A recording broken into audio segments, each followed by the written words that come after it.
तो आज हम लोड टेस्टिंग पर थोड़ी गहराई से बात करते हैं। सोचिए आपकी एपीआई अकेले में तो शायद ठीक काम करती है, लेकिन जब हजारों लोग एक साथ उसे इस्तेमाल करने लगें तब क्या? यहीं पर लोड टेस्टिंग काम आती है, ये जानने के लिए कि सिस्टम कितना दबाव झेल सकता है। बिल्कुल सही कहा। जैसे हमारे पास एक फिनटेक कंपनी का उदाहरण है। उन्होंने अपने फ्रॉड डिटेक्शन एपीआई को 500 यूजर्स के साथ एक साथ टेस्ट किया। अच्छा, 500 एक साथ? हाँ, तो पता चला कि औसत रिस्पॉन्स टाइम मतलब P50 लेटेंसी 120 मिलीसेकंड थी। वो तो ठीक लगता है। हाँ, पर कुछ मामलों में जैसे P95 लेटेंसी वो 450 मिलीसेकंड तक पहुंच गई। 450 मिलीसेकंड? ओह! और साथ ही 2% रिक्वेस्ट फेल हो गई। 2%? हाँ, तो इन नतीजों के आधार पर उन्हें अपने सिस्टम की क्षमता मतलब स्केल लगभग डबल करना पड़ा। डबल, ये तो बड़ा अंतर है। तो चलिए हमारे पास जो ये तकनीकी नोट्स हैं इनकी मदद से थोड़ा समझते हैं कि ये टेस्टिंग होती कैसे है और इससे क्या-क्या खास बातें निकल कर आती हैं।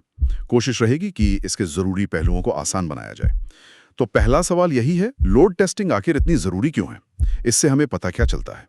देखिए, इससे हमें सिस्टम के प्रदर्शन की 4 मुख्य चीजें पता चलती हैं। पहला है थ्रूपुट। थ्रूपुट? हाँ, यानी आपका एपीआई 1 सेकंड में कितने रिक्वेस्ट हैंडल कर सकता है। ओके। दूसरी है लेटेंसी, मतलब रिस्पॉन्स मिलने में कितना टाइम लगता है। इसमें हम औसत यानी P50 और सबसे धीमे केस P99 या P99 दोनों देखते हैं। तीसरा है त्रुटि दर, एरर रेट, कितने % रिक्वेस्ट फेल हो रहे हैं। अच्छा। और चौथा संसाधन उपयोग, रिसोर्स यूसेज, मतलब इस लोड के दौरान सीपीयू और मेमोरी कितनी इस्तेमाल हो रही है। हाँ, तो ये 4 मैट्रिक्स ये मिलकर एक तरह से सिस्टम की कह सकते हैं हेल्थ रिपोर्ट बनाते हैं जब उस पे दबाव हो। हाँ बिल्कुल, और इसी रिपोर्ट के आधार पर फिर सिस्टम को बढ़ाने या ऑप्टिमाइज करने के फैसले लिए जाते हैं। सही है। तो अब ये करते कैसे हैं? आपने कहा था कुछ टूल्स हैं। हाँ, कई अच्छे ओपन सोर्स टूल हैं। लोकस्ट एक बहुत पॉपुलर है, खासकर अगर आप पाइथन यूज करते हैं। लोकस्ट, हाँ सुना है। और एक K6 भी है, वो जावास्क्रिप्ट बेस्ड है। आज हम लोकस्ट पे थोड़ा ज्यादा फोकस करेंगे। इसे इंस्टॉल करना काफी सीधा है। पाइथन के पैकेज मैनेजर पिप से हो जाता है। पिप इंस्टॉल लोकस्ट। ठीक है, मान लिया लोकस्ट इंस्टॉल कर लिया, फिर अगला कदम क्या है? कुछ कोड लिखना होता है? हाँ, एक पाइथन स्क्रिप्ट लिखनी होती है। इसे अक्सर locustfile.py कहते हैं। इस स्क्रिप्ट में आप बताते हैं कि नकली यूजर्स वो वर्चुअल यूजर्स कैसे बिहेव करेंगे। नकली यूजर्स मतलब वो आपके एपीआई के किन एंड पॉइंट्स पर रिक्वेस्ट भेजेंगे, जैसे प्रिडिक्ट या यूजर्स, जी। और हर रिक्वेस्ट के बाद कितना इंतजार करेंगे, थोड़ा रियलिस्टिक बनाने के लिए। अच्छा, ये दिलचस्प है कि असली यूजर के बर्ताव को कॉपी करने की कोशिश होती है, सिर्फ लगातार बम्बार्ड नहीं करते। फिर इस स्क्रिप्ट को चलाते कैसे हैं? वो कमांड लाइन से होता है। आप कमांड देते हैं locust-f locustfile.py और साथ में एपीआई का एड्रेस।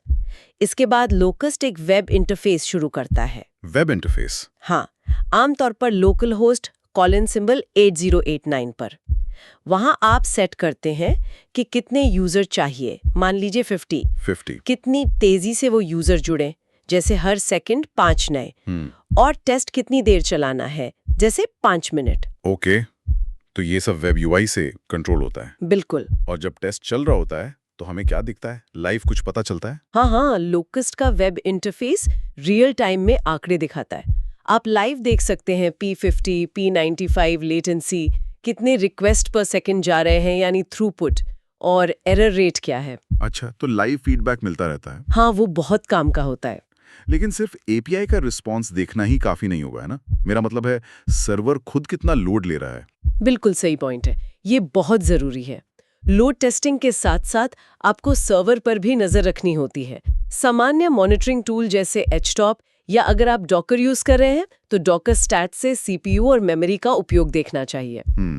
कई बार टीमें हैरान रह जाती हैं जब पता चलता है कि प्रॉब्लम कोड में नहीं बल्कि डेटाबेस कनेक्शन पूल के भर जाने में है, या कोई बाहरी सर्विस धीरे जवाब दे रही है। हाँ, ये हो सकता है। तो ये सारे matrix, latency, throughput, error rate, CPU RAM उपयोग, इन सबको एक साथ रिकॉर्ड करना जरूरी है। तो अगर संक्षेप में कहें, लोड टेस्टिंग आपके एपीआई की जो कागजी क्षमताएं हैं उनसे पर्दा उठाकर उसकी असली ताकत और कमजोरियां सामने लाती है, खासकर जब उस पर असल दुनिया जैसा दबाव पड़ता है। ये सिर्फ ये नहीं बताती कि क्या चल रहा है, बल्कि ये भी कि कितना अच्छा चल रहा है। एकदम सही। ये बेसलाइन परफॉर्मेंस जानना ये भविष्य में किसी भी सुधार या कैपेसिटी बढ़ाने के लिए पहला और सबसे जरूरी कदम है। और यहीं पर हम एक सवाल छोड़ जाते हैं सोचने के लिए। एक बार जब आपको ये बेसलाइन मैट्रिक्स मिल जाएं, आपको पता चल गया कि सामान्य लोड पर आपका सिस्टम कैसा परफॉर्म करता है, तो अगला लॉजिकल कदम क्या होना चाहिए? आप परफॉर्मेंस में जो असली बाधाएं हैं, जो बॉटलनेक हैं, उनकी पहचान कैसे करेंगे और फिर उन्हें ठीक करने के लिए क्या खास रणनीतियां अपनाएंगे?